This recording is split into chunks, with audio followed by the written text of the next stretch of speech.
Bom, gente, meu nome é professora Carolina Quedas e eu vou falar um pouquinho. O meu tema será a atuação da fisioterapia no desenvolvimento e tratamento de TEA, né, de transtorno do espectro autista. Toda a questão aí dentro da fisioterapia, o que a gente pode estar trabalhando para esse público. Vou me apresentar. Eu sou pós-doutoranda em Crescimento e Desenvolvimento Motor da USP, doutora e mestre em Distúrbios do Desenvolvimento pelo Mackenzie, pós-graduada em Psicomotricidade e também em Educação Física Adaptada e Populações Especiais e graduação em Educação Física e Fisioterapia. Eu possuo as duas graduações da área motora. Sou professora da rede estadual de ensino há 14 anos, 5 deles eu fiquei na gestão da Educação Especial do Estado de São Paulo e também sou professora coordenadora do curso de Educação Física e docente também da Universidade Anhanguera de Osasco, aqui em São Paulo. Tenho também um grupo lá em Osasco chamado TEA em Movimento, que é um grupo voltado aí tanto para a área da educação física quanto da fisioterapia, relacionado aí às áreas motoras, que a gente vai falar um pouquinho delas hoje, com 20 crianças com transtorno do espectro autista. As minhas linhas de pesquisa: educação física inclusiva adaptada, intervenção precoce, avaliação motora, que é a minha linha de pesquisa aí, principalmente do doutorado, formação de professores, inclusão escolar e estratégias naturalistas. Bom, e dentro da área da fisioterapia, né, o que a gente pode falar sobre a nossa atuação do fisioterapeuta dentro aí do transtorno do espectro autista, né?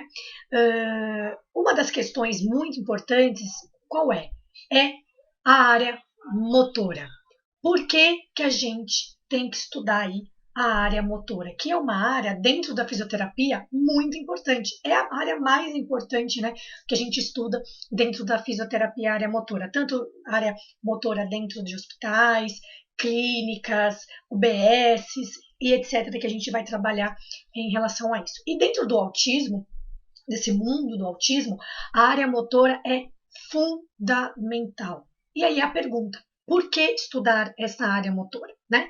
Então, a maioria dos estudos aí encontrados na nossa literatura relacionados ao tratamento de crianças diagnosticadas com espectro autista cita somente aí acompanhamentos, principalmente psicológicos, terapêuticos ocupacionais e fonoaudiológico, e negligenciando aí a repercussão motora que a deficiência pode trazer, né? Com quadros hipotônicos, que a gente vai falar sobre isso, e eixos desorganizados, o que ocasiona na primeira fase da vida um atraso aí no seu desenvolvimento psicomotor. Hoje, os estudos já vêm mostrando para a gente que a área motora ela não pode ser mais secundária ou terciária, deixar ela lá por último no tratamento do transtorno do espectro autista. Porque quando a gente nasce, isso é para todo mundo. Quando a gente nasce, a gente tem aí como que a gente interage com o mundo, na idade dentro da barriga da nossa mãe também, né? Como que a gente interage com o mundo externo? Através do movimento, né? Então, todo o movimento, desde lá do feto, né, quando vai se formando e tem o bebezinho dentro do útero da mãe, toda a comunicação, vamos dizer assim, é por movimento. E quando a gente nasce, a maioria das coisas é pelo movimento.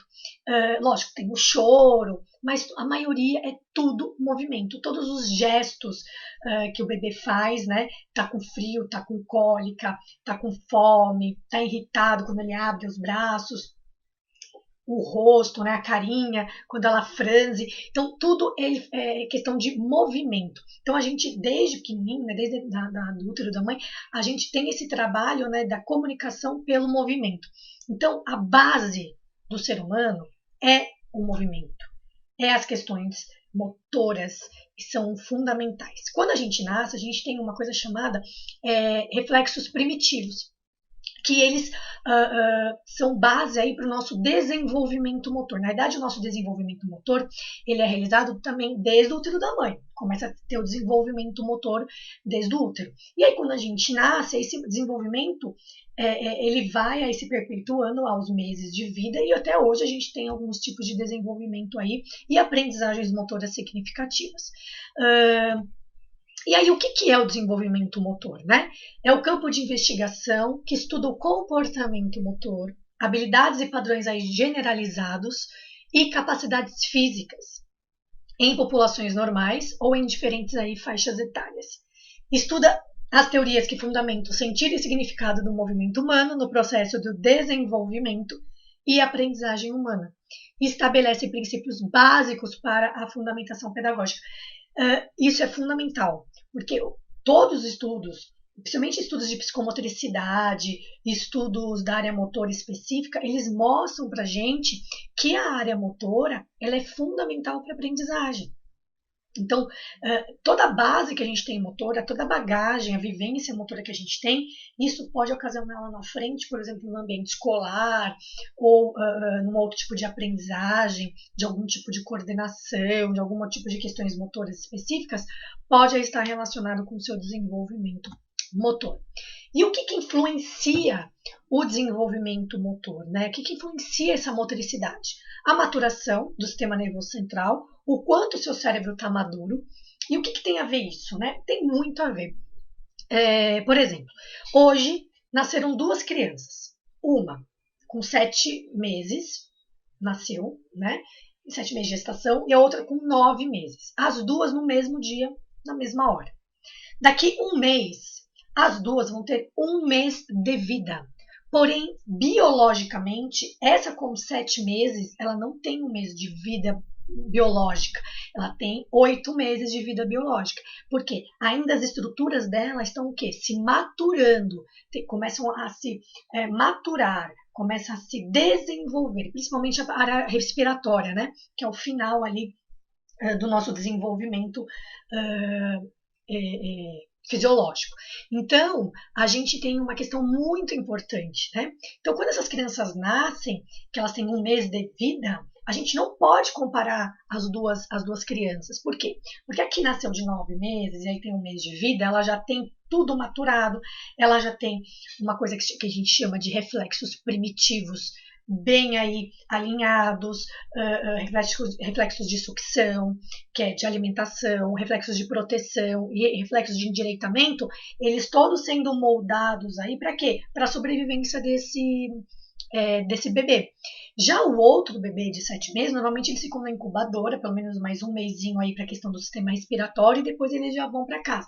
Mas mesmo assim, se você for comparar nesse mês aí, né, vai com 2 meses, os dois estão com 2 meses, se você for comparar os reflexos naturais, né, os reflexos primitivos dessas crianças, a criança que nasceu atrasada, que ela nasceu pré-termo, que a gente fala sobre isso, pré-termo, termo e pós-termo. Termo nasceu no momento certo, pré-termo antes do tempo e pós-termo depois do tempo. E aí, quando a gente tem essa criança pré-termo, ela está atrasada sim no seu desenvolvimento do que uma criança no termo. Ah, então ela vai ter alguma deficiência? Não, não necessariamente. O que a gente verifica? A gente tem que verificar qual é essa maturação dela, né? Quando ela nasceu, tudo bonitinho, para a gente ver realmente, olha, ela não está atrasada, relacionada à criança de 2 meses, tem 2 meses iguais, elas estão atrasadas. Mas a gente tem que considerar que ela nasceu pré-termo, né? Então ela não está tão atrasada assim. Mas a gente precisa estimular essa criança, né, prematura, para poder aí igualar lá no 8º, 9º ano de vida, igualar o seu desenvolvimento motor. Aí temos uma outra questão. 2 crianças nasceram no mesmo dia, na mesma hora, 9 meses. Daqui 1 mês, uma apresenta lá os reflexos bonitinhos, primitivos, que deveria se aparecer no mês de vida, e a outra não aparece. Aí sim, é um desenvolvimento atípico. A gente precisa ficar de olho, porque pode ser diversas deficiências, inclusive o autismo. Vários estudos também nos Estados Unidos já estão nos mostrando que atraso no desenvolvimento motor já nos bebês pode ser também sinal de autismo. Então a gente precisa aí ficar de olho e juntar aí com outros critérios de diagnóstico. Então a gente tem a ação da gravidade, órgãos e sentidos, padrões genéticos, estímulos ambientais. A gente sabe que, por exemplo, né, que a questão da motricidade, da aprendizagem, né, motora, se a gente tem uma criança que tem aí todas as estruturas, joga bola, brinca, né, tem estímulo, etc, ok. A mesma criança que só fica dentro de casa, tal, ela vai estar atrasada motoramente, normalmente. Então a gente tem que ver também esses estímulos. E a integração aí do sistema nervoso central, do nosso cérebro, para todo o nosso organismo. E a gente vai entrar nos bebês, vamos começar falando de bebês. Coloquei aqui um autor do Lai et al. De 2014, e ele traz uma questão muito importante dos bebês, que a hipotonia moderada é observada em mais de 50 a 79% de bebês autistas e pode provocar alterações aí da coluna vertebral, como escoliose na puberdade. Isso é um fator muito importante, porque dentro da fisioterapia a gente trabalha muito questões com crianças com bebês, né, e crianças com deficiência, nessa questão de hipotonia, principalmente com síndrome de Down, porque o síndrome de Down já nasce hipotônico, né?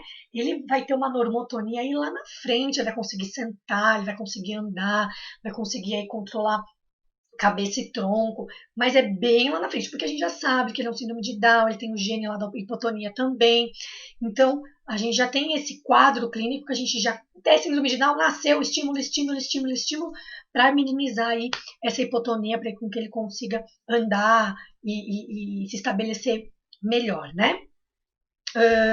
E aí a gente começou a observar isso nos autistas agora, né? Então, muitos pais têm relatado que o bebê, por exemplo, sentou muito tarde, uma criança agora, né? Porque, infelizmente, aqui no Brasil, o nosso critério diagnóstico, na verdade, o critério diagnóstico é igual para todos, mas o diagnóstico é feito muito tarde, né? Estados Unidos, Europa, antes dos 3 anos se fecha o diagnóstico.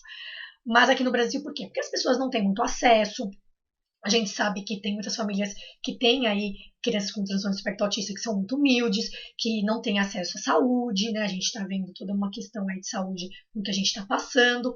Então, a gente tem que ver esses casos também. Então, quando a criança chega, né, com diagnóstico, a gente já vê uma criança, já 6, 7 anos, com o diagnóstico fechado, e quando a gente faz lá na amnésia, a gente pergunta para a mãe questões de hipotonia, ele sentou quando? Porque mãe lembra, né? Ele sentou quando? Ele sentou lá pro 8º mês, sozinho. Opa! Né? Lá, criança normal, né? Crianças típicas, 5º, 6º mês, já tá sentando assim com o bracinho, já tá toda com a cabecinha durinha, etc. Então, já é um indício, né? Ele é muito molinho, ele engatinhou também tarde, ele ficou durinho muito mais tarde. Então, a gente tem vários relatos e estudos aí demonstrando isso, né? E pode provocar, mas vai virar uma normotonia? Ele pode virar uma normotonia lá na frente, né, com bastante estímulo, mas ainda a estrutura muscular ela fica um pouco, que nem síndrome de Down, não sei se vocês já perceberam, né? Quando você pega o músculo de um síndrome de Down, se ele não tem muito atividade, etc., parece uma gelatininha. Então, pode ser que fique assim também. E aí ele pode agravar diversas coisas, principalmente aí alterações na coluna, né, alterações posturais, principalmente escoliose, que é aquela de lateral, né?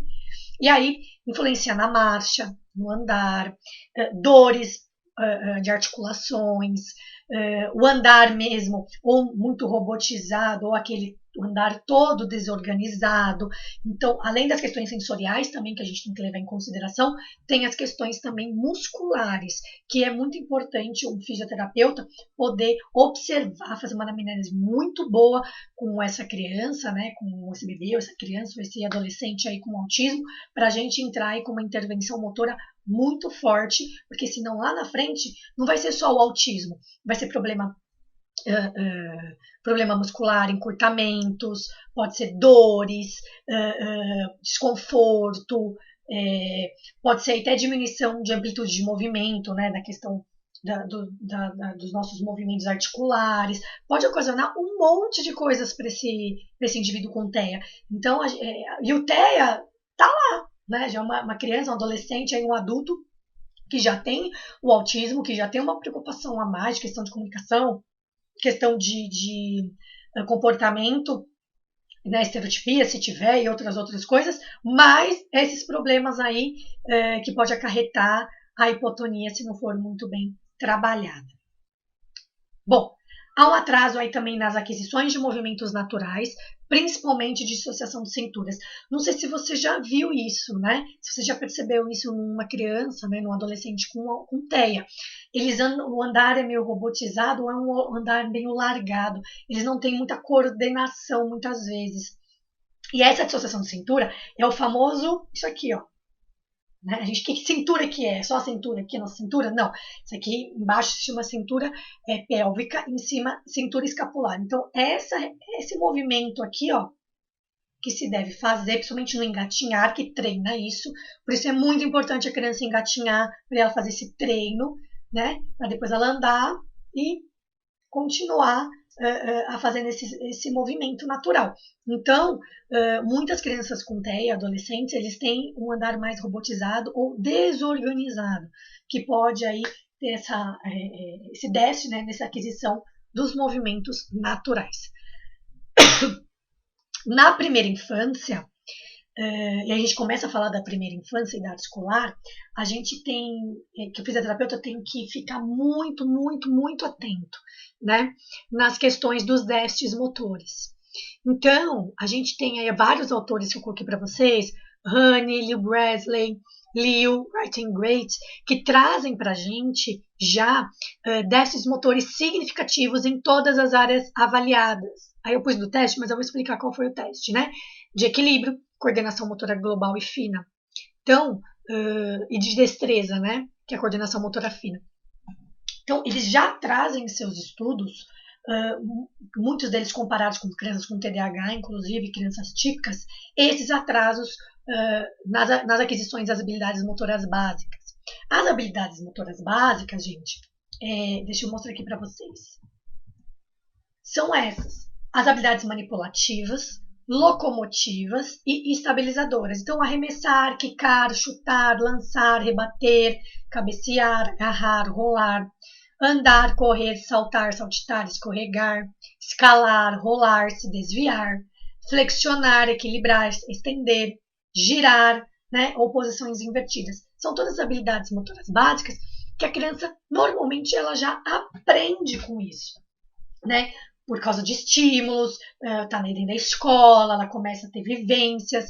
Então, muitos deles, dos autistas, na a grande parte, vários estudos, inclusive o meu que eu vou mostrar para vocês, 83% de crianças entre 7 a 10 anos, 83% possuem déficits motores em todas as áreas, tá? Equilíbrio, coordenação motora fina e coordenação motora global. Isso tem a ver com o quê? Mas o que tem a ver? Para ele jogar uma bola? Ou para ele correr? Sim, para ele correr, para ele andar, né? Para ele se vestir, por exemplo. Como assim se vestir? Para se vestir, você está de pé, vai por uma calça, precisa de quê? De equilíbrio. Se ele tem problema de equilíbrio, ele não vai conseguir fazer isso. Se ele tem problema de coordenação motora fina, ele vai amarrar uma roupa, né, um tênis ou abotoar um botão, ele não vai conseguir, porque ele tem que usar a coordenação motora fina. Então, tem várias questões das atividades de vida diária que são prejudicadas por causa desses déficits motores. Um estudo recente, inclusive eu publiquei no meu Instagram, ele já fala que os déficits na área motora, que é dentro do córtex cerebral, dentro do sistema nervoso central, está mais deficitário que a área da linguagem no transtorno do espectro autista, né? Então é muito preocupante. E hoje ninguém se dá o valor aí às áreas motoras, ao desenvolvimento motor, à intervenção motora, e sim para as outras áreas. Não que as outras áreas são menos importantes, né? Mas tem que ser tudo um conjunto, tem que ser trabalhado tudo junto, porque a área motora, ela vai dar base aí para a área da linguagem, ela vai dar a base para o comportamento, né? Porque como que uma criança vai sentar, fazer uma terapia aba, do estilo mesa, né? Que a gente tem naturalista, tem vários outros tipos, né, na mesa. E aí, essa criança precisa ter organização espacial, de espaço, ela precisa ter controle de tronco para sentar, controle de cabeça, noção, né, de espaço, questões óculo-manuais. Se ela não tem isso trabalhado, ela não vai conseguir ficar sentada e fazer uma terapia. Então, a gente precisa aí ter um olhar bem diferenciado. Alguns pesquisadores aí revelam a relação de déficits motores, né, com déficits sociais. Comunicação e outros estudos indicam a correlação entre atrasos motores e QI. Então, habilidade motor e cognição, habilidade motor e comunicação e habilidade motor e socialização, tudo está correlacionado, tá? Um outro estudo de Guzman, 2017, ela trouxe resultados aí pela escala de desenvolvimento motor de Rosa Neto, que é a nossa escala brasileira, né? Com crianças de 6 e 8 anos, e houve aí defasagens em relação às crianças típicas em 6 áreas: coordenação motora fina, global, equilíbrio, organização temporal, que é a linguagem, orientação espacial e esquema corporal. Outros estudos para comprovar a importância da área motora para vocês, de Hirata, que é um estudo japonês, ele fez um estudo em 2014 e 2015 com crianças e adolescentes com TEA. O primeiro estudo ele fez com 26, o segundo estudo foi com 19, com crianças e adolescentes de 7 a 17 anos. No primeiro estudo ele fez a comparação entre o MABC2, que é o que eu vou mostrar para vocês hoje, e o SRS, que é um questionário aplicado para os pais para verificar comportamento social. E os resultados mostraram que a destreza manual, que é uma questão específica da coordenação motora fina, foi déficit mais frequente entre os indivíduos e houve uma correlação aí com déficits sociais. E quanto pior o cara era na destreza manual, pior ele era socialmente.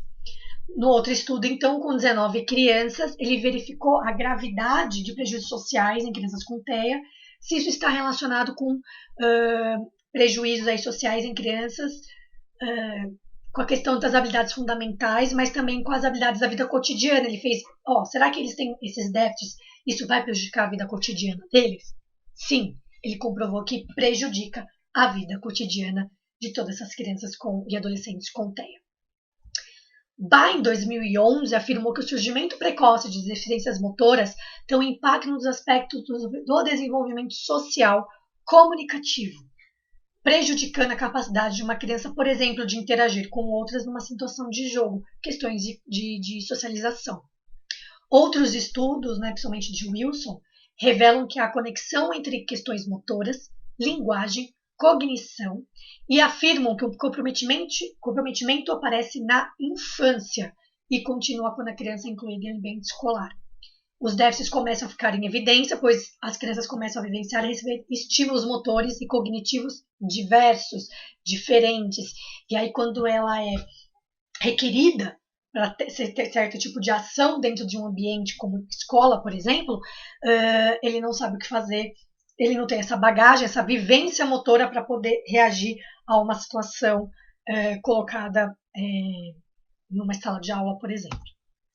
Então, diante disso, aí, crianças que possuem problemas motores podem sofrer exclusões e bullying no ambiente escolar, por exemplo, em academia, em parques, em outros ambientes. E, principalmente, as questões motoras estão correlacionadas com as questões da aprendizagem, inclusive na leitura e na escrita. Então, a fisioterapia ela vai muito além, só dos choquinhos, de analgesia, só a questão de ficar fazendo mobilização articular. Ela, sim, vai dar a base motora para essa criança, de estímulos motores para essa criança, esse adolescente, para ele poder lá na frente, poder aprender, poder ter menos dificuldades de aprendizagem, poder ter uma atividade de vida diária melhor. Então, esse mesmo é o objetivo nosso da fisioterapia.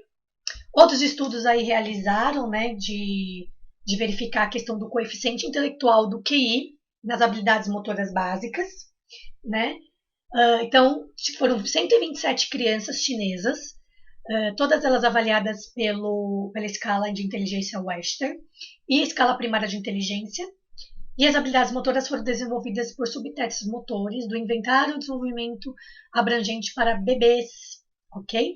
E crianças. Os resultados aí demonstraram correlação entre problemas motores, especificamente nos participantes com QI inferior. Então, quanto pior o QI dessas crianças, pior eram as questões motoras delas. Outro estudo aí de Ceviche e Gagdi teve como objetivo aí a relação entre o nível de desenvolvimento de habilidades motoras e o nível de apoio substancial. Sabe aqueles apoios? Nível 1, nível 2, nível 3, Nível 1, pouco apoio. Nível 2, ele precisa de um apoio. E nível 3, ele precisa de muito apoio aí para na sua vida cotidiana, na sua vida, no seu dia a dia, né? Então, teve 30 crianças, né, com deficiência intelectual, entre 7 e 19 anos de idade, então crianças e adolescentes. Então, eles avaliaram aí pelo um equipamento Peerboard e o Vineland, e foi realizado aí de acordo todo o critério aí de TEA pelo DSM-5. Os resultados mostraram que habilidades motoras se correlacionam significativamente com comunicação social e comportamentos restritivos repetitivos. Quanto menor o nível de apoio, melhor é o desempenho nas habilidades motoras, e quanto maior o nível de apoio, pior é o desempenho motor dessas crianças. Então, diante disso, né, o comprometimento motor é uma comorbidade aí neurológica, tá, associada à epilepsia, por exemplo, distúrbios do sono, estereotipias, comprometimento aí na coordenação motora fina e global e deficiências na marcha. Além disso, alguns autores, como esse autor, o Rineart e a Jest, discutem que esses sinais poderiam estar presentes aí nos primeiros anos de vida nos casos de TEA. Inclusive, esse autor, o Rineart, ele levanta a bandeira das áreas motoras serem também critérios de diagnóstico, né? Não só ter a DUAD, né, que agora é DUAD, não só ter a DUAD, mas incluir aí também as áreas motoras. Algumas pesquisas aí, como eu disse, né, do Rineart, afirmam que a capacidade motora comprometida é um possível sinal para o diagnóstico precoce de TEA e poderiam ser incluídas como critério diagnóstico, né, ao lado aí da comunicação social e dos comportamentos restritivos e repetitivos. E aí, o que causa tudo isso, né? Então, como eu disse, problemas de desvios posturais, problemas na fase da marcha e marcha robótica que pode aí ocasionar, além de outros problemas, principalmente nas atividades de vida diária. Problemas de aprendizagem, problemas de linguagem, problemas de atenção e problemas de socialização. Tudo a área motora. Se você não trabalha bem, se você não estimula, pode ocasionar tudo isso. E não é só para criança com TEA, é para qualquer tipo de criança.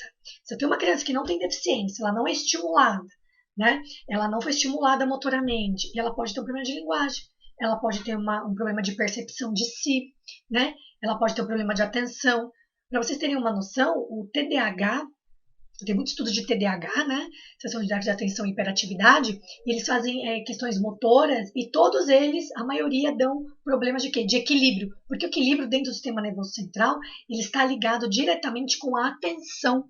Se você não tem atenção, como que você vai aprender? Uma questão fundamental da aprendizagem é o quê? A atenção. Você precisa prestar atenção para poder entender. Então, a questão do equilíbrio está correlacionada com a atenção. Então, quem tem problema de equilíbrio, provavelmente vai ter problema de atenção dentro do ambiente escolar. E para tudo isso, né, acontecer, para a gente ter noção do que é esses déficits motores, a gente tem as avaliações motoras.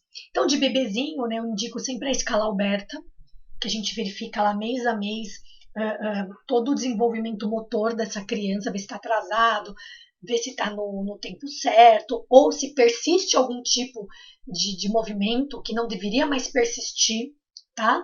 A gente utiliza a escala Alberta, o MABC2, que eu vou mostrar na íntegra aqui para vocês, o TGMD2 ou 3, que já saiu 3, que são escalas aí de avaliação motora, muito importantes, o KTK, que é uma escala também que foi traduzida aqui no Brasil, e a escala de desenvolvimento motor do Rosa Neto. Tem outras escalas também, mas essas escalas são as que eu mais utilizo e mais gosto de utilizar.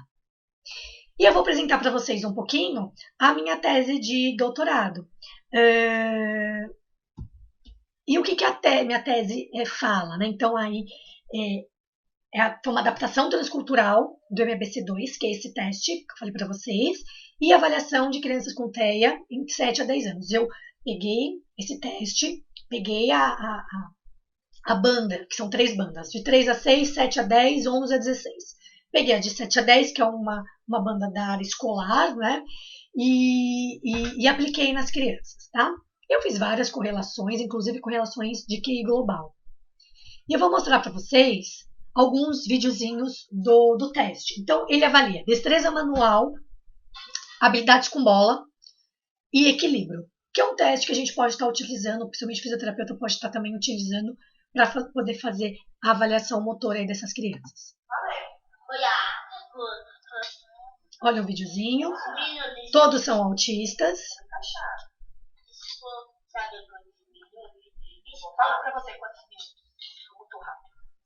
Você precisa encaixar os pininhos o mais rápido possível. Esse é um dos testes. O de alinhavar o cordão. Baixo, acima. Baixo. Por baixo. E aqui o outro teste que eles precisavam fazer o caminho da bicicleta até a casa, que é de coordenação motora fina.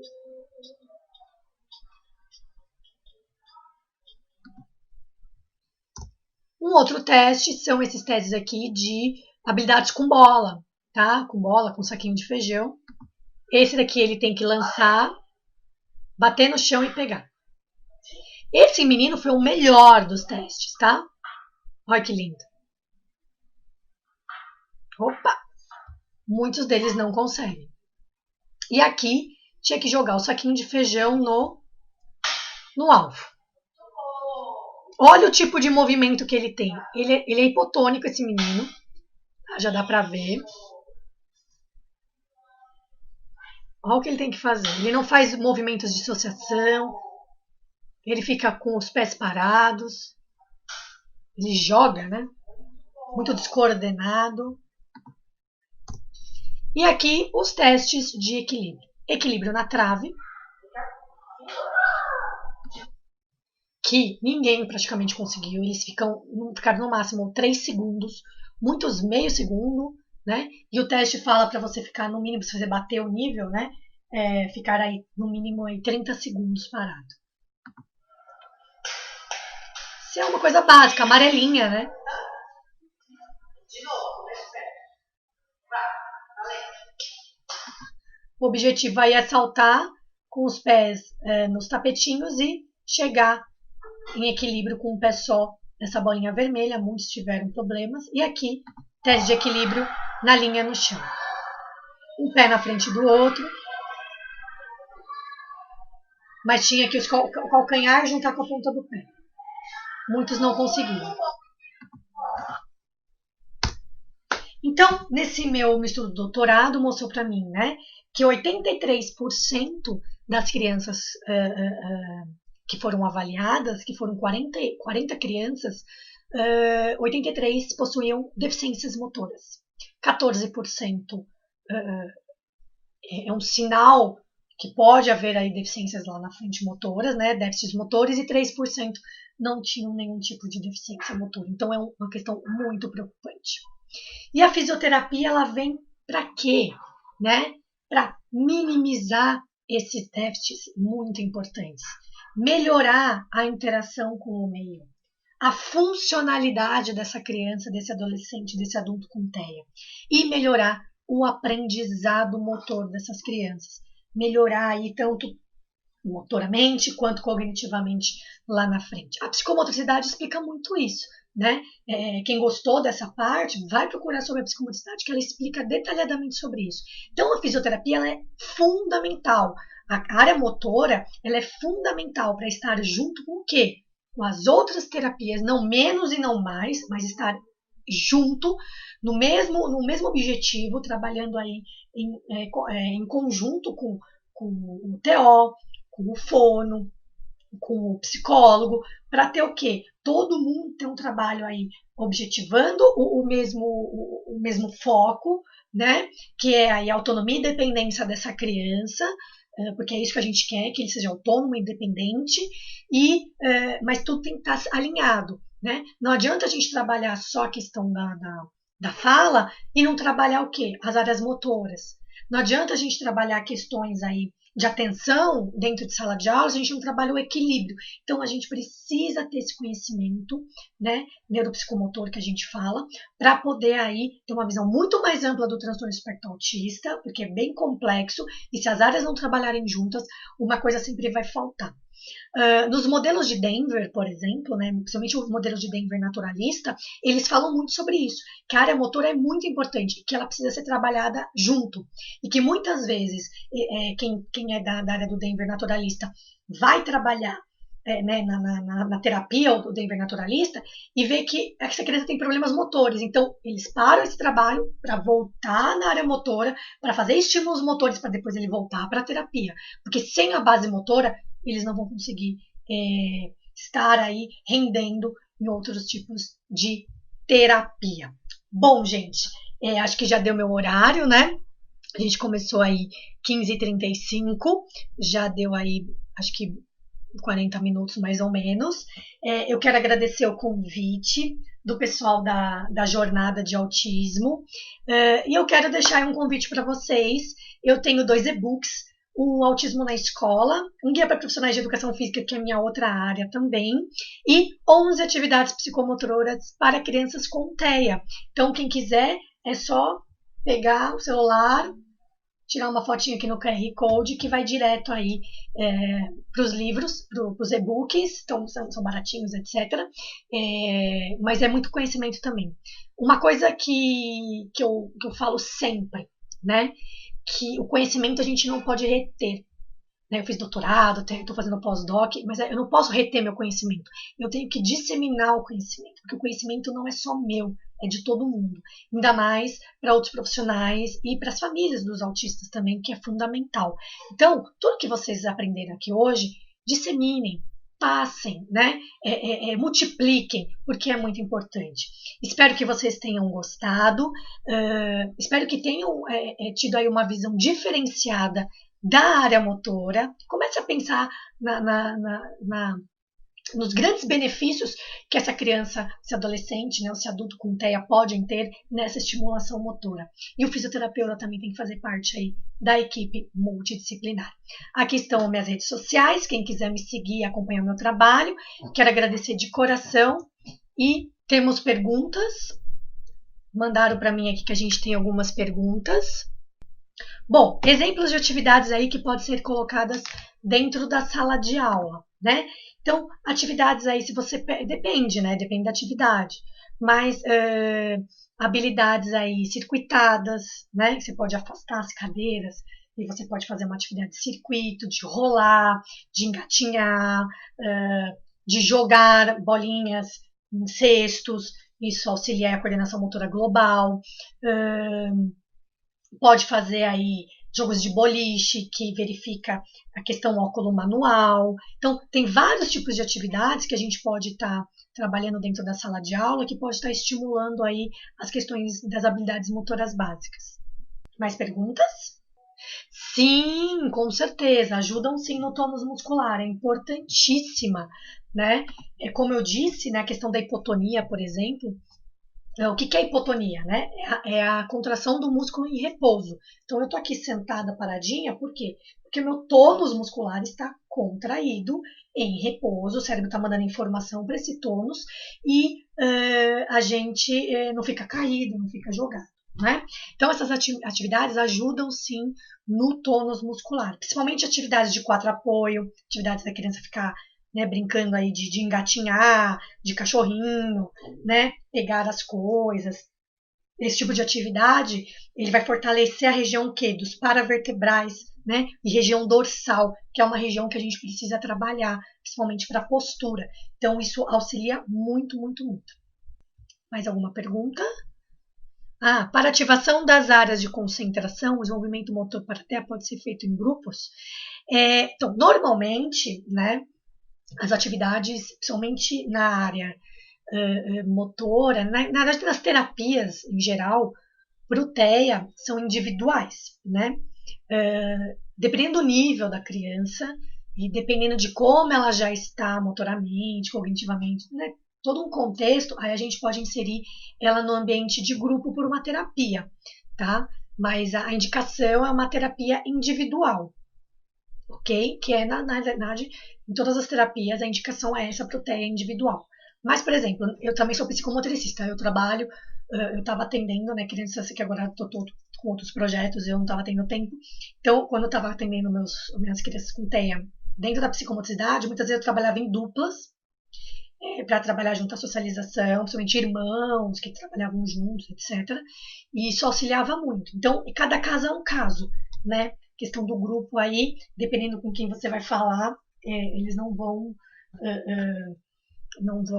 indicar. Então, por isso que depende da criança, depende do nível da criança, como ela tá.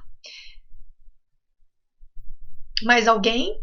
Mais alguma pergunta? Existem programas de atendimento fisioterapêutico para a tela de forma gratuita ofertado pelo governo? Eu não conheço. Eu não conheço, tá? A gente tem poucos fisioterapeutas hoje que são especializados em TEA, tá? São bem poucos mesmo. Eu recebo contato do Brasil inteiro, porque um dos nomes assim da fisioterapia sou eu. Então, eu recebo contatos do Brasil inteiro de fisioterapeutas atrás de mais informação, porque eles não têm a formação em TEA. Né? Então, muitos cursos que eu dou, inclusive aí no Nordeste eu vou dar também em Fortaleza, não, em Pernambuco, no Recife. Eu vou dar curso aí no segundo semestre, que teve que mudar a data. Então, assim, para fisioterapeutas, porque o pessoal está querendo mesmo, né, buscar esse conhecimento, porque muitos não têm.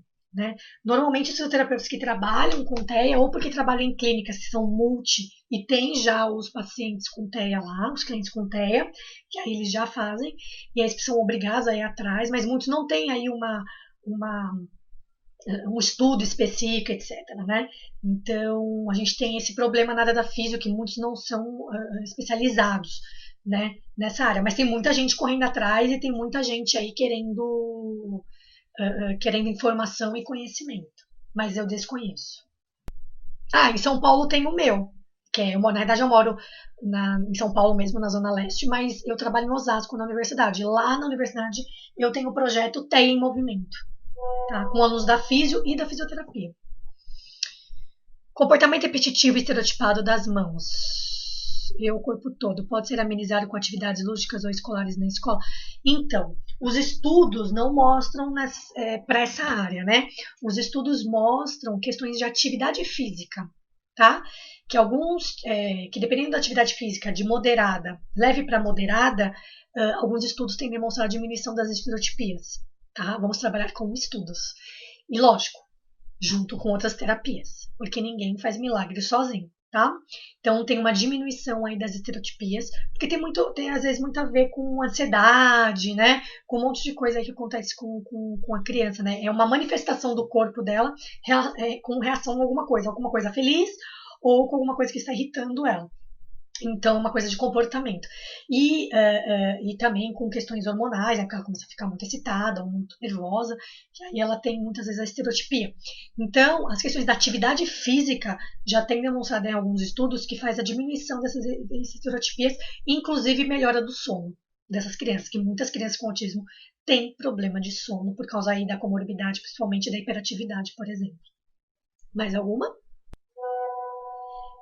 As habilidades motoras, como rolar, sentar, deambular, com os seus obstáculos, subir, sim, ajudam muito, principalmente nesse período que a gente está de isolamento social na quarentena, né? Inclusive eu fiz várias lives sobre isso, né? Dando dicas, inclusive com o professor Lucelmo, né? Super famoso da área, fiz uma live com ele falando sobre isso, com o pessoal das mamães que viajam, com a Neuropsicolux também eu fiz uma live com eles, dando essas dicas para dentro de casa, né? Então a gente tem que fazer atividades aí motoras dentro de casa, principalmente nesse período de quarentena, para auxiliar aí nas questões motoras, as habilidades motoras, né? Então, circuito dentro de casa, subir, descer do sofá, jogar bolinha, brincar de bexiga, isso vai auxiliar muito aí o desenvolvimento dessas crianças nesse período que a gente está vivendo hoje. Pelo menos eles não vão ficar parados, né? E tem que incluir atividade dentro da rotina também. Isso é muito importante. Mais alguma pergunta? É muito ruim ficar assim sem olhar ninguém. Só fico perguntando. Você recomenda alguma terapia complementar para auxiliar no tratamento do TEA? Sim, terapia motora. Sim, recomendo sim, terapia motora. Tem que estar junto aí no processo de todas as terapias. Tem que estar junto, Não tem a mais e não tem a menos. Elas têm que se complementar. Devido às causas do TEA serem multifatoriais, você acredita que a condição genética e ambientais ajudam no tratamento? Sim, né? A gente tem vários estudos que já comprovaram que elas são multifatoriais, né? Que aqui tem a questão genética e ambiental, e os tratamentos têm que ser aí voltar. Na verdade, a causa está ali, né? Na verdade, uma causa específica lá, bonitinha, a gente não sabe qual é, por exemplo, que nem o síndrome de Down. Mas a gente sabe que tem questões genéticas e tem questões ambientais, sim, que podem aí ter a questão do TEA. E o tratamento precisa também ter multivisões, né, de tratamento, porque a gente não tem um autista, como fala, né, transtorno do espectro, é um espectro, a gente não tem uma caixinha que tá todos os autistas lá dentro, cada autista é de um jeito, então a gente precisa unir aí diversos tipos de terapia, diversos tipos aí de profissionais para poder entender e para poder tratar, né, para poder intervir no transtorno do espectro autista, né, nas condições que ele se encontra naquele momento. Mais alguma? A atuação do fisioterapeuta diante ao transtorno se dá apenas com intervenção motora e sensorial ou tem outra atuação? Bom, gente, basicamente a questão da fisioterapia é a área motora. Na questão sensorial, a gente trabalha alguns estímulos sensoriais, porque não tem como você trabalhar a questão motora sem estar trabalhando sensorial, né? Mas a gente tem que entender que estimulação sensorial é uma coisa, tá? E o que o terapeuta ocupacional faz, que é a questão, eu esqueci a palavra agora, sensorial também, é uma outra coisa. O estímulo é um, né? E o que o terapeuta ocupacional faz é outro. Então, é muito importante também ter o terapeuta ocupacional aí fazendo aí as modulações sensoriais e etc. Dessa criança também, né? Uma outra coisa que a gente pode trabalhar também, a fisioterapia, é as questões respiratórias, né? Uma criança aí com TEA que tem um problema respiratório, a gente pode trabalhar com atividades e estimulação respiratória, né? Para a mecânica respiratória ficar melhor, principalmente questões da musculatura respiratória, isso é muito importante. O fisioterapeuta também trabalha nessa área, não só com TEA, mas com todo mundo. Então, a gente pode trabalhar com isso também, especificamente para o TEA também, além das questões motoras. Essa questão da atuação, né, agora eu lembrei de uma coisa, é muito importante. Por quê? Porque tem que ser atuações que são comprovadas cientificamente, ok? Então, a gente não pode pegar terapias alternativas que tem por aí, que era para ser utilizadas com uma coisa e são para outra, e falar que isso melhora o autismo, isso cura o autismo que não existe, né? Que tem essas questões. Então, é muito complicado, né? Conheço pessoas aí, fisioterapeutas no Brasil, que trabalham com técnicas que não são baseadas em evidências, e isso complica a nossa área, né? Então tem que ser tudo baseado em evidência. Tem evidência científica? Foi publicado numa revista boa, que realmente foi comprovado por outros autores? Legal, vamos utilizar. Se não, não temos que utilizar. O cérebro do autista apresenta alterações da estrutura do corpo? Não entendi muito a pergunta. Vamos ver se eu entendo. Então, se o cérebro do autista tem alguma alteração que pode interferir nas questões corporais? Pode, né? Que é os déficits motores. Pode ter um atraso aí no desenvolvimento motor, e isso pode ter relacionado à questão estrutural do cérebro, né? Questões de sinapses e outras coisas mais. Isso pode estar relacionado, sim. Agora, estrutura. O que eu entendo por estrutura?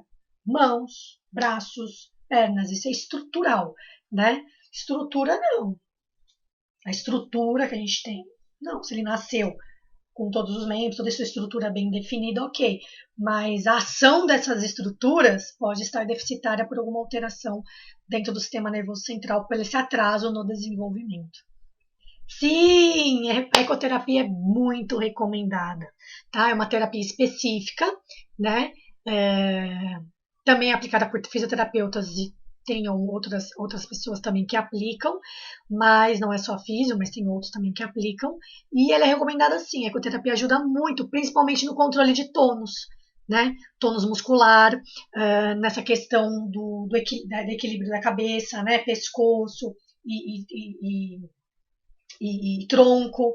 Isso auxilia muito. Inclusive, ecoterapia auxilia na marcha, no andar, né? Dependendo do cavalo, do estilo do cavalo, isso auxilia tanto na dissociação de cinturas quanto na marcha em si, né? Para dar esse tônus muscular, né? Pra dar essa estrutura corporal para essa criança, para esse adolescente. Isso auxilia muito também.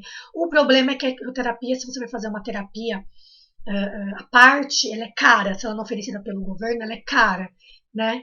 E hoje em dia, alguns lugares só no Brasil é oferecido gratuitamente ecoterapia. E quando tem, são poucas vagas.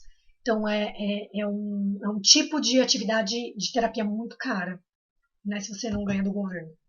E quando eu falo da área motora, né? Quando eu falei da área motora, ela é simples, em qualquer lugar você pode fazer estimulação motora, né? Você pode fazer uma atividade, você pode fazer fortalecimento motor, você pode fazer em qualquer tipo de lugar. Então é muito mais fácil e muito mais barato do que uma ecoterapia. Mais perguntinhas? Estou gostando, bastante perguntas. Então, como acabar com o medo da atividade física de autistas que não gostam de exercício? É complicado, por isso que precisa ser aí um trabalho multidisciplinar, né? Junto com o psicólogo, questão de comportamento. Então, o fisioterapeuta também tem que entender um pouquinho de análise do comportamento, né? Para dar o estímulo e ter a reação. Então, tudo tem que ser trabalhado de uma forma aí no uníssono, né? Tem que ter todo mundo junto para poder com que essa criança, esse adolescente consiga fazer uma prática de exercício, alguma coisa na atividade física principalmente.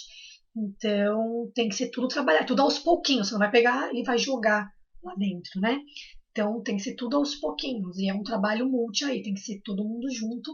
E a terapia ABA, né, o análise de comportamento, auxilia muito nessa hora, né? E o fisioterapeuta tem que ter a base ABA, sim.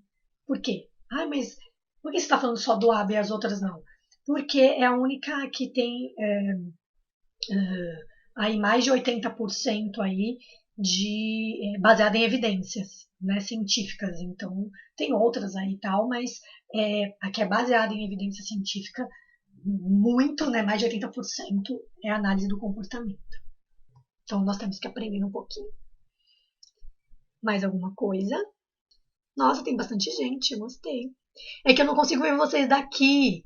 Então é muito ruim não ficar olhando para uma tela e não ver vocês. E nem ver vocês escrevendo nada, tal. Parece que eu tô sozinha, mas eu não tô. A gente tem que aprender sim, aba. Sim, vamos lá. A criança, quando ela entra numa terapia, por exemplo, numa estimulação motora, na fisioterapia, ela deixa o comportamento dela lá fora, o comportamento vem junto, né? Então eu tenho que saber minimamente conceitos de aba para poder aí fazer reforçadores, o jeito que eu vou falar, as instruções como eu vou dar, né, para o que eu quero que ele faça, se ele vai, os apoios, né, aqueles apoios gradativos, né, que eu preciso saber como fazer os apoios para essa criança, né, primeiro apoio de fala, depois a demonstração, depois um apoio físico. Então, eu preciso ter essas noções básicas para trabalhar também o comportamento, porque ele não vai deixar o comportamento fora da minha terapia. O comportamento dele está lá também. E se eu não souber lidar com o comportamento dele minimamente, ele fazer o que eu estou pedindo ali dentro da minha terapia, ele não vai querer fazer, ele vai ficar virado, ele vai ficar lá olhando para alguma coisa ou mexendo em alguma coisa e ele não vai fazer nada. Então, eu preciso saber sim como estimular e como chamar a atenção como eu vou mediar toda essa situação com essa criança. Então, eu preciso saber de análise de comportamento minimamente, eu tenho que saber. Temos que saber. Mais alguma? Acho que já passamos do tempo, né? Ou não? Ah, legal, Pri. Muito obrigada. Quero agradecer aí as perguntas. Fico muito feliz que vocês tenham se interessado pela área motora. Priscila, muito obrigada pelo convite. Obrigada aí, Instituto Sinapses, pelo convite. Fico muito agradecida. Adoro aí estar sempre em contato com o pessoal de outros estados. Muito, muito, muito obrigado mesmo, tá? Então, eu fico gratidão aí para todas vocês. Fiquem com Deus.